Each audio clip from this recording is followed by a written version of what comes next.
Shalom, everybody. Rabbi Edelstein here with this week's installment of Rabbi E in 3, brought to you as always by MEOR DC. It's late on a Friday afternoon, but it's all for the best, because had I done this earlier, guaranteed I would have agonized over what to talk about. I would have done multiple takes because I would have been upset that I didn't do B because I did A. So it's good it's last minute, ladies and gentlemen, because I have to just launch in and approach this awesome Torah portion called Bereishis. It's the first Torah portion in the yearly cycle of the readings. We just had Simchas Torah, where we finished the Torah a few days ago. We're at Genesis at the beginning. Bereishis, first portion in the first book of the Torah.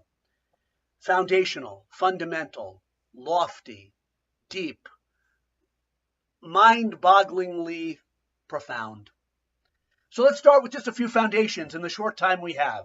Fundamental Jewish ideas that perhaps earlier generations took for granted. Perhaps we say, oh yeah, I know that, but let's think about them more deeply, live with them, internalize them. Foundation number 1, Bereishis bara Elohim es hashamayim ve'es haaretz. That's the first verse. In the beginning, God created the heavens and the earth. Now, that's not a perfect translation, as Rashi, the great commentator, points out, but we don't have time for that. It'll suffice for the foundational purpose. God created this world, this universe. It didn't come into being accidentally or randomly. It wasn't always here. There was a beginning.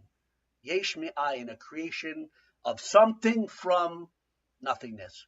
Although the mystical sages say, really, it's the opposite.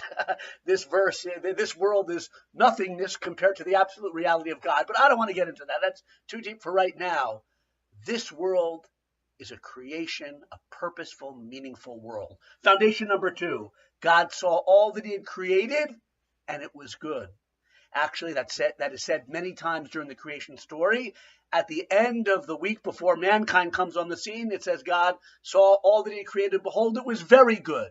Foundation number 2, it's a good world. There are problems in it. We know. God knows. But it's a good world.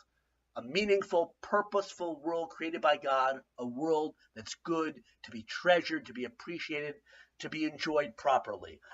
Third fundamental. I can't look now, but God said, let us make man in our image. And God created man, b'tselem Elokim. Human beings have unbelievable greatness. We're at the pinnacle of God's creation because we were created b'tselem Elokim, in God's image. What does that exactly mean? That's a long discussion. The power of abstract thought, the power of speech, the power of reasoning, self-awareness of a kind that animals don't have, and perhaps most of all, moral free choice. No one forced God to make this beautiful universe. He created it as an act of love to give unto a creation that he made, mostly mankind created in his image.